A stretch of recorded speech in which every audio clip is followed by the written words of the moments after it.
Hello and welcome to Short Points. We're starting a new quarter and the 5th year of Short Points. 4 complete years since we started this project. Thank you for your support and for making all this worthwhile. I'm excited. It's like the previous quarter was an introduction to this one. We're entering into a new book, the letter to the Romans, but the theme is the same: salvation by faith alone. And it is amazing that we can study the letter to the Romans by Apostle Paul after we have looked into the letter of Galatians. There is a common thread there, and it is justification by faith through Jesus Christ.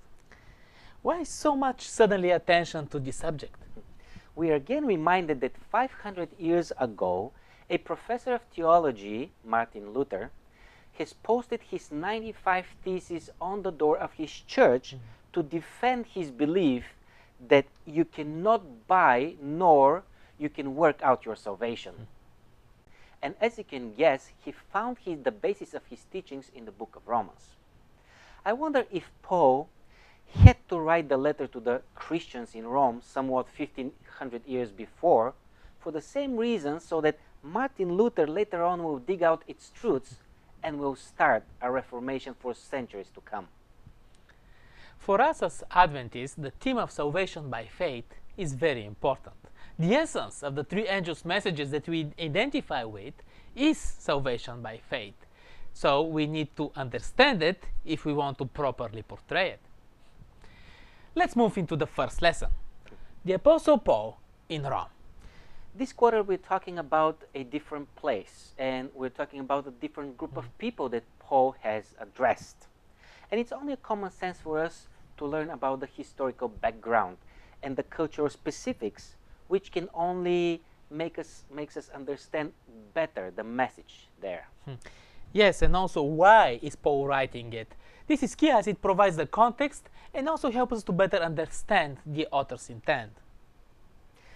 So what we learn in the lesson is that Paul is writing this letter from the same place that he wrote the letter to the Galatians, which is the city of Corinth. But not only that, it's not only the same place, but for the same reasons: false teachers with false teachings. In fact, he's afraid that the wave of new beliefs can get to Rome as it reached Galatia already before he gets there. So Paul is sending this letter as a timely warning of the danger. Paul is very worried. We saw how concerned he was with the distortion of the gospel in Galatia, so he is determined to do his best to prevent the spreading of it.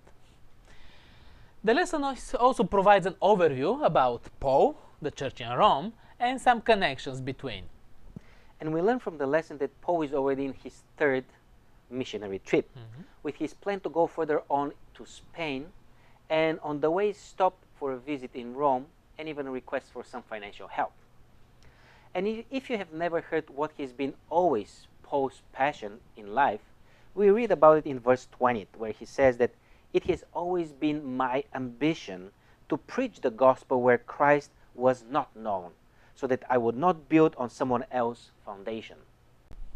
Which makes him the perfect evangelist, the perfect missionary, since he was not about pastoring for years in one location, but moving ahead in challenging territories. He liked to share the gospel, see it grow, and then leave it to grow and develop as he moved to another place. This is why he hasn't been able to visit Rome before. The church in Rome was already established, even though we don't know exactly how. However, in chapter 15, Paul clearly expresses his desire to be able to visit the church in Rome. And Paul writes his letter to the Christians in Rome. However, does he get to Rome as promised? And the answer is yes. Years after he writes the letter, and in circumstances very much unfavorable for him.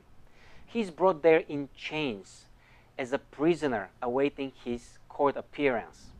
He spends 2 years preaching and spreading the gospel from the premises of a rented house, being under house arrest. His passion, though, doesn't end, doesn't dry out.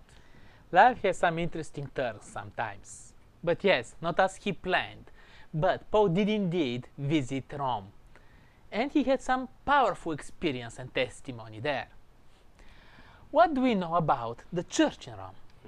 The lesson ends with Paul wishing grace and peace to the saints in Rome.